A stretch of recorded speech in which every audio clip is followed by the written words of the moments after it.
今一本视频纪念我的童年，那是一段小有遗憾的幸福时光。各位观众老爷们大家好，这里是洛城啊。那么又是时隔一周，咱们继续给大家带来斗龙战士的回顾视频。上期视频可能是由于 B 站看过斗龙2的观众不是很多，所以说数据比较一般。毕竟斗龙战士这个系列相比于很多名气更大的童年动画来说，还是一个比较小众的 IP。但数据不好其实问题也不大，只要有大家的陪伴，我就会继续给大家更新下去。你们的3连和弹幕评论就是我更新的最大动力。那么我们废话不多说，直接开始今天的视频。我和你穿越到这纷乱的时空，凝聚着正义的剑锋，以不败的意志去散阴霾迷蒙，手中是羁绊的感动。上回书咱们不是讲到了5位斗龙战士完成了机甲兽轮的初步升级，凯风也是被沙曼带了回去，来到了星魁大人面前。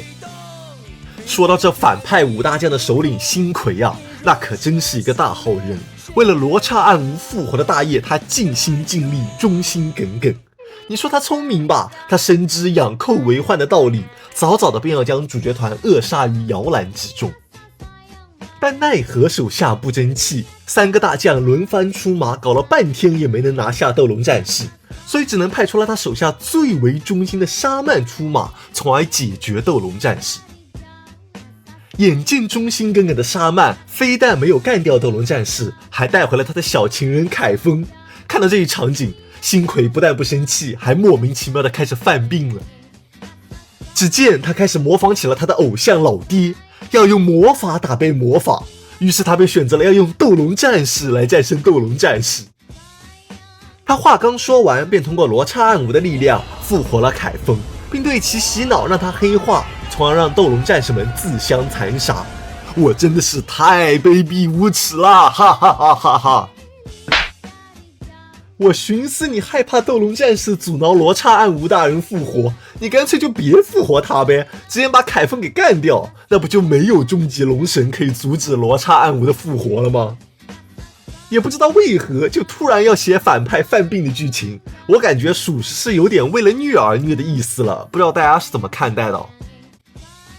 黑化后的凯风也是成为了罗刹暗无手下一员忠心耿耿的大将。既然他一心牵挂着伙伴们几人，又一次派出了5位顶级强者作为小易他们5人的对手，帮助他们完成进化。但谁能想到，凯风这边安排的很好，但小易这边却执行的十分不顺利。只见这里的看守者灼眼魔龙实力强大不容小觑，一直压着列古拉暴打。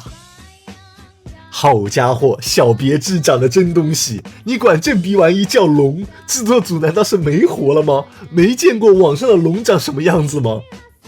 我寻思这灼眼魔龙和龙的关系，就好比你龙年在门口挂了龙图春联一样抽象。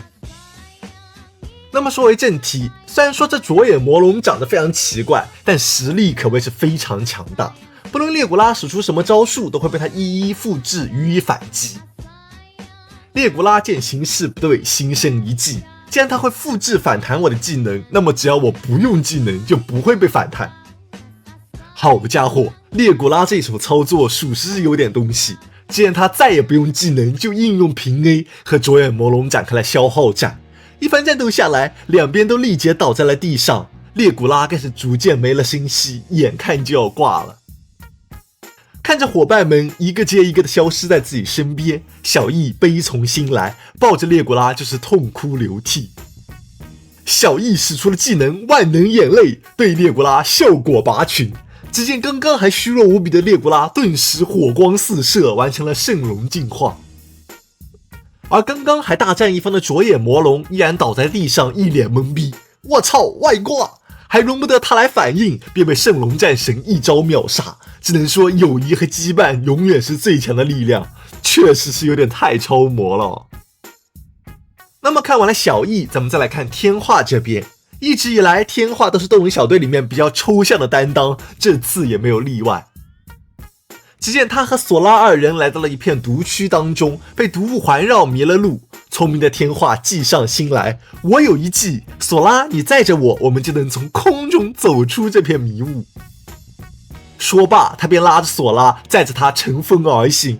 好家伙，天化，你也不看看索拉多大你多大，让他一个小不点载着你，这不纯纯的找死。话还没说完，两人便从空中掉了下来，受了轻伤。但这时天化又开始犯病了，他开始埋怨起索拉细狗，把他的脸都砸花了，赶紧跑到了毒水池边去检查他的美貌脸庞有没有受伤，然后被毒水溅了一脸，瞎了眼睛。哎呀妈呀，编剧脑子里面是塞了一坨大粪吗？咋会突然想到如此抽象的剧情？属实是看得我头痛欲裂，十分无语。那么后面的剧情咱们也不用多说，又是经典的反派登场，天化瞎了眼被打到毒水池中，索拉不顾危险跳入毒池中，就在索拉的呼唤下，毒池中的天化居然创造了医学奇迹，瞎了的双眼居然在毒水中得到了恢复。好家伙，真的是把我给看不会了，你以毒攻毒也不是这么玩的吧。但反正剧情就是天化和索拉在毒水池中获得了新生的力量，实力更上一层楼，打败了千足兽龙。这一部分的剧情水平明显下降，不知道编剧是怎么写出来的。那么看完了天化，咱们再来看紫耀这边。由于在上个副本中他获得了最强队友金刚战龙，在这一次的副本中，凯风便给他安排了最强敌人钢弹甲龙。看来运气都是守恒的哦，之前赚了，现在就要偿还了。不过这钢弹甲龙虽然强，但脑子却一般，被紫耀耍得团团转。之前都是斗龙战士这边的猪头蓝天化天天被敌人套话，现在轮到反派这边被紫耀套话了。就在紫耀的一番询问下，钢弹战龙差点就要把沙曼的底裤都给透露出来了，属实是有点搞笑。不过我们的紫耀除开智商不错，实力上也不是过去那个软弱的自己了。虽然他的宝贝龙实力可能全队最弱，但他现在本人的实力可一点也不弱啊。作为黄沙星门的族子，紫耀防御力加耐力全部拉满，为了保护加布多，竟然让他回到了宝贝球内恢复伤势，自己则是一个人正面和力量最强的钢弹战龙直接碰撞，一度不落于下风。这画面看得我这个老父亲都颇为欣慰，紫耀真是得到了成长啊！要知道如今的他才8岁呢。那么剧情又是熟悉的，在战斗的过程中，紫耀爆发出了巨大的土象力量，使加布多恢复了实力，完成了圣龙进化，一招干掉了钢弹战龙。这场战斗说实话挺轻松的，也表现出了紫耀的成长。那么我们再把视角放到东方墨这边，既然他的对手是一个神似第一部母玲珑的经验包管炮龙，既然他一出场便使出了语言攻击来挑拨离间，他一边夸奖着东方墨的强大，一边诋毁着吉卡的弱小，不配成为东方墨的伙伴。虽然东方墨的实力强大，不会被这点话语所影响，但吉卡可是刚出生没多久的宝宝，被管炮龙一通言语诋毁过后，自责的不要不要的，直接陷入了阴谋。好在东方墨是一个十分靠谱的主人，既然他一边战斗一边呼唤着吉卡，把吉卡带回了正途。要是让某些斗龙战士来了，没准还要多经历一番磨难。最后咱们还是来看熟悉的百诺这边。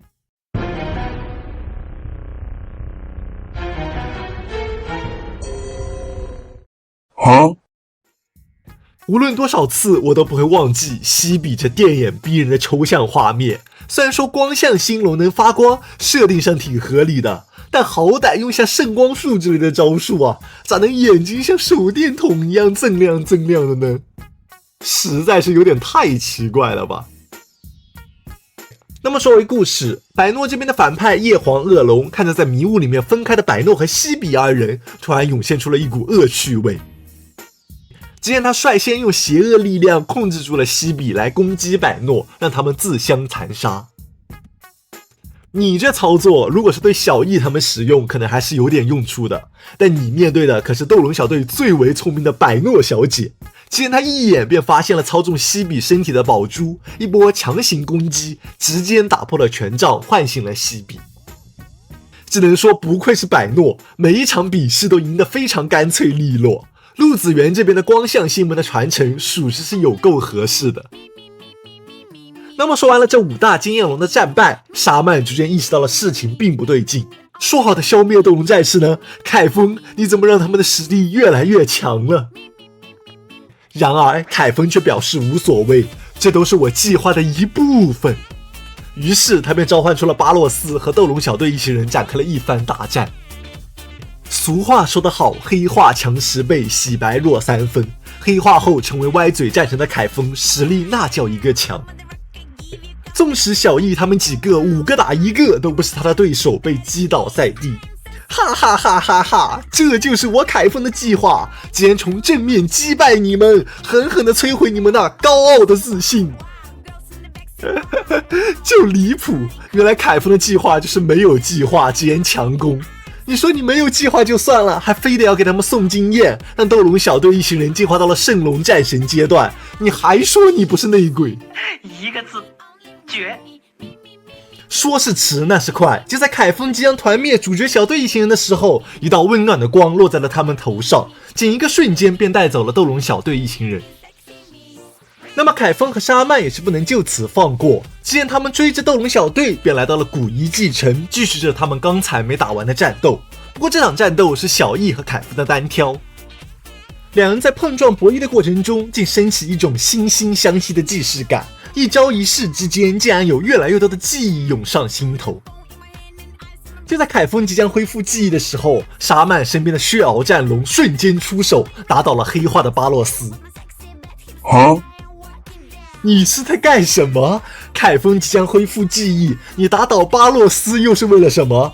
就差这恢复记忆的临门一脚了。你不打还好，这一招下去，直接把凯风给打醒了，重新回归了斗龙战士这边的阵营。而接下来血鳌战龙的一手操作更是把我给看无语了。面对斗龙小队的凌厉攻击，眼见形势不对，他直接开出了自己的最强大招，一个瞬间制服了列古拉等4位圣龙战士。那么既然是最强大招，就肯定有很严重的副作用。在用完大招后，血鳌战龙就像曾经的路飞2-3档一样，开完之后便陷入了虚弱状态，难以匹敌接下来的斗龙小队。好家伙，真的是离谱！刚刚还是一片优势，硬生生给自己的脑溢血操作打成了究极逆风，实在是太菜了，不会玩。那么看到了血鳌战龙不能再战，沙曼这边也是果断出手保护战龙，而斗龙小队这边也是宛如失了智一样，出现了离谱操作。东方墨和小易2人直言表示，我从不和女人打架。于是他们大优势也不继续拿下节奏，只派出了百诺和沙曼2人进行单挑。而沙曼这边则由于出场次数太多，逼格直接掉了一大截，打了半天只能和百诺不相上下，打不出一点优势。然后斗龙战士就搁这硬看，也不上去帮忙。索拉这个时候可不是没有战斗能力，他还搁这好好的呢，就不让他出手，属实是有点拖时间的嫌疑。就在几人打斗之时，前期的小反派龙昊天和古哈也是随着战斗的动静来到了这里，看来又是咱们熟悉的剧情，反派洗白。原来龙昊天、古哈、沙曼3人曾经是龙武族7大门派之一树星门的弟子，因为几百年前树星门的长老沿袭罗刹暗无的力量邪术，最终被龙武族发现，逐出了族内，从此也失去了斗龙战士的身份，最终导致了他们门派一蹶不振，只剩下了最后10余名成员。而卑鄙的星魁可不会错过这么一个天赐良机，他准备抓走树星门剩下的族子们，将其洗脑控制，成为罗刹军团手下的得力干将。最开始他挑选了树星门这一代最有天赋的战士龙昊天作为其下手的对象，但因为一系列的机缘巧合，最终导致了为保护师兄的小师妹沙曼反而成为被抓走的那一个人，才导致了如今出现这样手足相残的局面。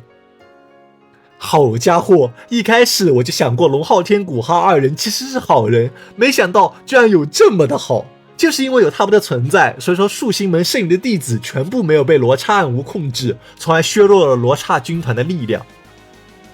而且在此基础上，他们还准备扩大战果，一直在为找回师妹沙曼而努力着，可以说是非常靠谱负责的一对兄长了。